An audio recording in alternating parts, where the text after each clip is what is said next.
High বন্ধুরা, আপনারা সবাই কেমন আছেন? আশা করি অনেক ভালো আছেন। তো আপনাদের দোয়ায় আমি অনেক ভালো আছি। তো আপনাদের মাঝে চলে আসলাম আমার নতুন একটি গল্প নিয়ে। অবশ্যই গল্পটি দেখবেন, চ্যানেলটি সাবস্ক্রাইব করবেন, সবাই চ্যানেলের সাথে থাকবেন নিত্য নতুন ভিডিও পাওয়ার জন্য। আমার জীবনে কি হইল, কি করলাম, কি পরিস্থিতির শিকার হইলাম, সেটা যদি বলি আপনাদের চোখ কপালে উঠে যাবে। আসলে আমার সঙ্গে কি এমনটা হতে হয়, আসলে পুরা অবাক আমি। কিভাবে সম্ভব হয় এরকম একটা মানুষকে বিশ্বাস করে সে মানুষটার কাছে যদি যাওয়া যায়, আর সে যদি সেই বিশ্বাসঘাতকতা করে, তাহলে মনটাকে বুঝ দেবেন কি দিয়ে, নিজেকে কন্ট্রোল করবেন কি দিয়ে, আর নিজের মনের সান্ত্বনা মনকে যে সান্ত্বনা দেয় মানুষ, সেই সান্ত্বনা দেওয়ার ভাষাটাই ব্যাপক পাবো কোথায় থেকে। সত্যি কথা বলতে কি, আমার জীবনে ছোটবেলা থেকে বড় হলাম, বাপ মার ভালোবাসা, আদর ছিল, মায়া মমতা পায়াই তো বড় হয়েছি। এত পরিমাণ ভালোবাসতো আমি একটা মেয়ে হিসাবে, মানে আমার বাপ মার আগে পরে কোনো সন্তান নাই, আমি একাই মেয়ে। আমাকে এত পরিমাণ ভালোবাসা দেয় যে বলার বাইরে। পরে আমি আর কি করব, বাপ মায়ের ভালোবাসা পেয়ে বড় হচ্ছি, আর কোনো কথা আছে? আমার যখন যেটা লাগে, যখন যেটা প্রয়োজন পড়ে, আমার বাবা মা দেয়।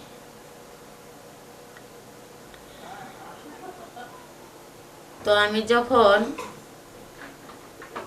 লেখাপড়া করি, কলেজে যাওয়া আসা করি, তখন মানে ওই যে নেট যুগ বুঝেনি তো, এখনকার যুগে নেটে দেখা যায় অনেক কিছু, দেখা যায় অনেক কিছুই শেখা যায়। তো এরকম যখন আমি ক্লাস 9-এ উঠলাম, তখন আমি আব্বারে বললাম, আব্বা আমার একটা ফোন কিনা দাও। তখন আমার আব্বা আমার একটা ফোন কিনা দিল। দেওয়ার পরে ওইখানে ইউটিউবে, ফেসবুকে, টিকটক মিকটকে, তখন আমি মনে করেন নেট চালান শিখে গেলাম। তখন আমি এগুলা করি, টুকিটাকি টিকটক বানাই। আবার গান শুনি, আমি প্রচুর গানের ভক্ত, মানে আমার গান ভালো লাগে, বাউল গানগুলো আমার অনেক ভালো লাগে, অনেক পছন্দ। তো ছোটবেলা থেকেই, আমার বুঝার বয়স থেকেই আমার গান বাজনা অনেক ভালো লাগে, গান শুনতে অনেক ভালোবাসি আমি। তো এরকম করতে করতে আব্বা যখন মোবাইলটা আমার কিনা দিল, তারপরে ঘরের ভিতরে মনে করেন যে মেমোরি কার্ডের মধ্যে মেমোরি ঢুকাইয়া গান ভইরা বক্সে ছাইরা দিয়া মোবাইলটা অন করে দিয়ে মনে করেন যে আমি করি, ওই গানের সঙ্গে সঙ্গে সুর মিলে, লিপ মিলে, এরকম করতে করতে করতে করতে করতে করতে করতে করতে এক পর্যায়ে গিয়া আমার গান শেখা ভালোই, মানে চাহিদা, গানের প্রতি চাহিদা, মানে গান শেখার চাহিদা হওয়ার পরে আমি মনে করেন যে হঠাৎ করে একদিন একটা ফেসবুকে দেখি যে একটা ওস্তাদ বলতে কি, তার ছবি দেওয়া একটা ওই যে দোতরার ছবি নিয়ে এরকম করে দেখা যায় যে ফেসবুকে হিস্টোরিতে দিয়ে রাখছে বলতে, পরে আমি মনে করেন যে ওইটা দেখা তার ফেসবুকে ঢুকলাম, ঢুইকা পুরা ফেসবুকটা চেক দিলাম, দিয়ে দেখি যে সে লোক গান গায়, নিজের কণ্ঠস্বর অনেক ভালো, নিজের অফিস আছে একটা, সেই অফিসের ভিতরে গান বাজনা শেখার যা যা যন্ত্রপাতি লাগে সবই আছে। তার আমি ফেসবুকে অ্যাড করলাম, তার সঙ্গে চ্যাটিংয়ে কথা বললাম। বলার পরে বলছে ঠিক আছে তুমি তাহলে অমুক দিন অমুক সময় আইসো। পরে বললাম ঠিক আছে। পরের দিন সকালবেলা কলেজের নাম কইরা বাড়ি থেকে বাইর হইয়া আমি তার অফিসে চলে গেলাম। সে ঠিকানা দিল, আমি অনুযায়ী চলে গেলাম। যাওয়ার পরে দেখি যে তার অফিসে গান গাওয়ার আসলে সব কিছু যন্ত্রপাতি কম বেশি আছে। তো আমি যাওয়ার পরে তারা সালাম টালাম দিলাম, দিয়ে রে পরে সে আমারে বলল তুমি গান কি পারো? অবশ্যই। সত্যি কি গান পারো? একটা গান শোনাও তো। এক কথায় দুই কথায় অনেক কথা হইল, গল্প সল্প করলাম। করার পরে আমি একটা গান গাইলাম। গাওয়ার পরে সে শুনলো। শোনার পরে বলতেছে দেখো গান শেখা তো অত সহজ না, আর সব কিছুরে অত সহজ মনে করো না। আসলে তোমার কণ্ঠ ভালো আছে, গাইতে পারবা ঠিক আছে, কিন্তু সময় দিতে হবে কিছু। সময় বলতে পরে বললাম কিসের সময়?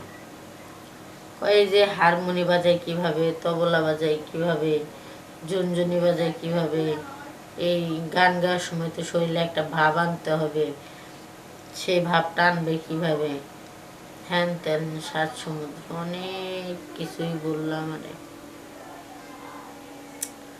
বলার পরে আমি তারে বললাম যে তাহলে কি এখন আমি গান পারবো ওস্তাদ?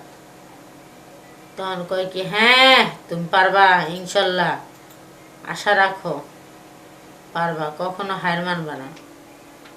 এক কথা দিব তো মেলা কথা বলি, তার কথাগুলো আমার ভালো লেগে গেল। তো আমি গান শুনাইলাম, তারপরে সেও একটা গান শুনাইলাম। আরে তার গান শুই না আমি পুরাই পাগল হয়ে গেছি, তার কণ্ঠ এত সুন্দর।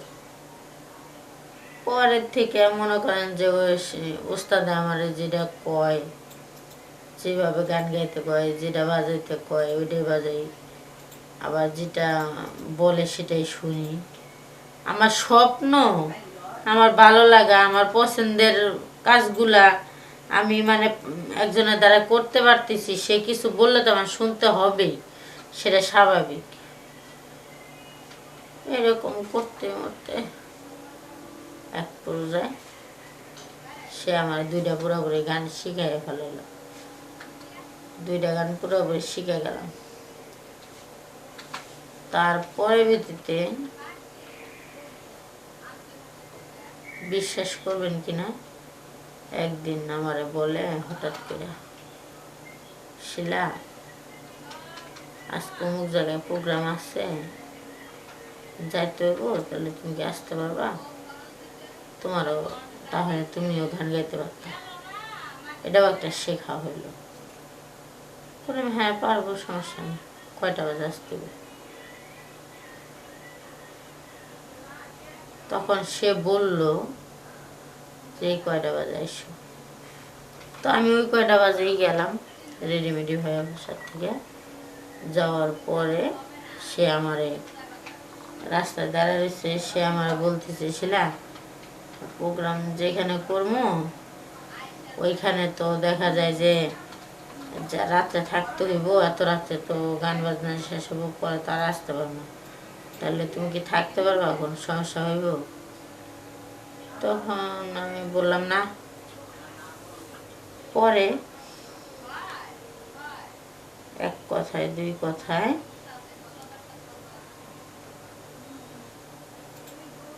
আমরা সেই প্রোগ্রামের বাড়িতে গেলাম।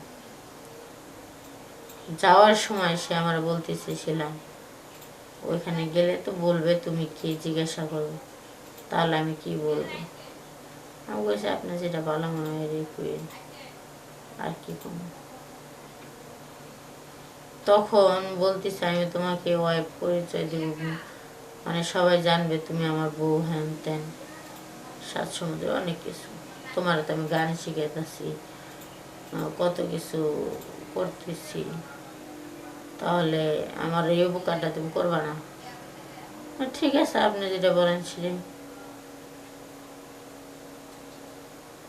পরে সে আমার ওই বাড়িতে নিয়ে গেল। নিয়ে যাওয়ার পরে আমরা গান টান শেষ করলাম, করার পর খাওয়া দাওয়া করে আমাকে দুজনরে এক রুমে দিল ঘুমানোর জন্য। পরে এক রুমের ভিতরে দিল, দেওয়ার পর দরজা টরজা লাগায় লক টক করে দিয়া আমরা শুয়ে পড়লাম। শুয়ে পড়ার পরে সে আমার সঙ্গে যেটা করলো, যেটা করবে, যেটা পরিকল্পনা নিয়ে নিছে, সে সেটাই করে ফেলল।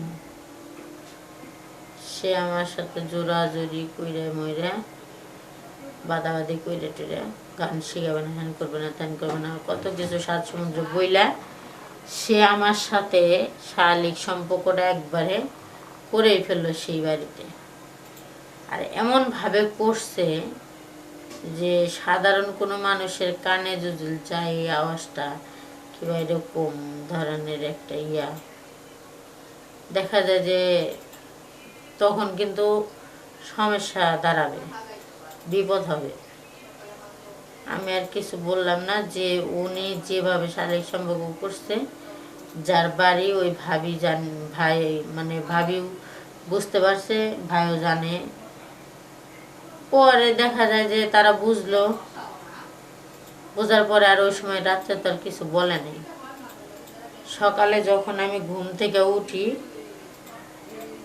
ওঠার পরে আমাকে তখন ওই ভাইয়ের বউটা বলে এরকম এরকম সমস্যা, আর এগুলা কেমনে কি, তোমরা জামাই বউ বলে মেহমান বাড়িতে এসে কেউ এরকম করে, তোমরা বাড়ি বাসায় কাজটা সারে আসতে পারো নাই?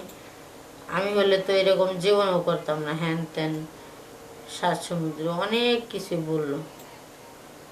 পরে আমি বললাম, ভাবি আপনি যেটা ভাবছেন এটা না, আসলে আমরা হাজব্যান্ড ওয়াইফ না, এরকম এরকম আমার ছোটবেলা থেকে গান গাওয়া অনেক মানে আশা, গান গাওয়ার জন্য, সিঙ্গার হওয়ার জন্য, শিল্পী হওয়ার জন্য, বাউল গান গাবো মানে খুব স্বপ্ন।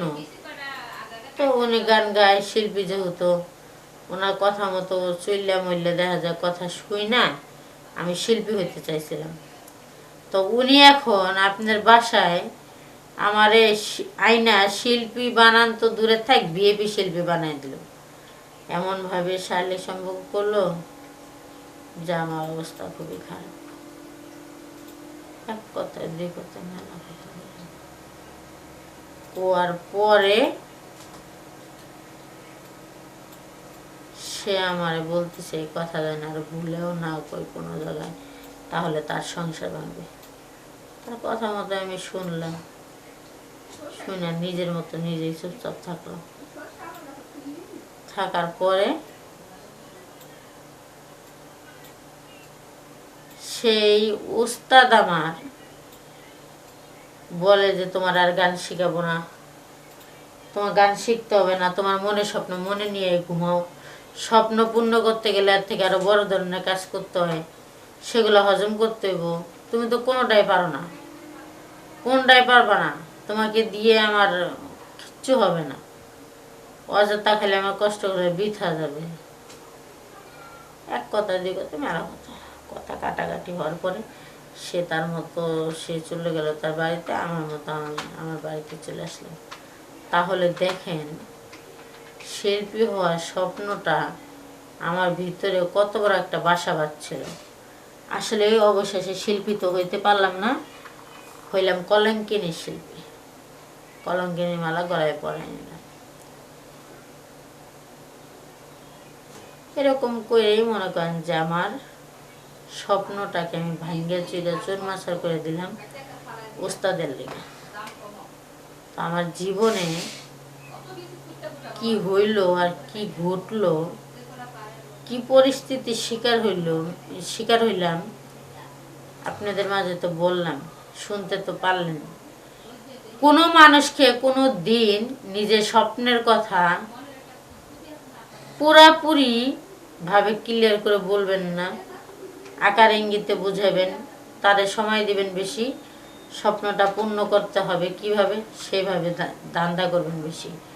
কিন্তু কাউকে বিশ্বাস করে কোনোদিন সবকিছু সঁপে দিবেন না, তাহলে আমার মতো পরিস্থিতি আপনাদের হইব। তারা গান গাওয়ানোর কথা কয়, শিল্পী বানানোর কথা কয়া তারা এনজয় করে, ফুর্তি করে, রোমান্স করে, এটা করে ওটা করে। আসলে মেয়েদেরকে উদ্দেশ্য করে বলতেছি, তোমরা গান গাও আর সিঙ্গার হও আর যে অভিনয় করো, নাটক করো, ছবি করো, যাই করো, ভালো মানুষের সন্ধান নিয়ে ভালো মানুষের হাত ধরে কাজ করবে। কখনো ভুং ভাং মানুষের পাল্লায় পরে নিজের ইজ্জত বিক্রি করে খায় না, নিজের মান সম্মান হারায় না। তাদের তোমার ক্ষতি হবে, তাদের তোমার সমস্যা হবে। অন্য মানুষ যারা অন্য কেউ তারা ঠিকই ভালো থাকবে। তাই বলতেছি, সবাই ভালো থাকবেন, সবাই সুস্থ থাকবেন। সবাই আমার পুরো ভিডিওটি শুরু থেকে শেষ পর্যন্ত দেখবেন, দেখে নিজেকে সতর্ক করে নেবেন। সবাই ভালো থাকবেন।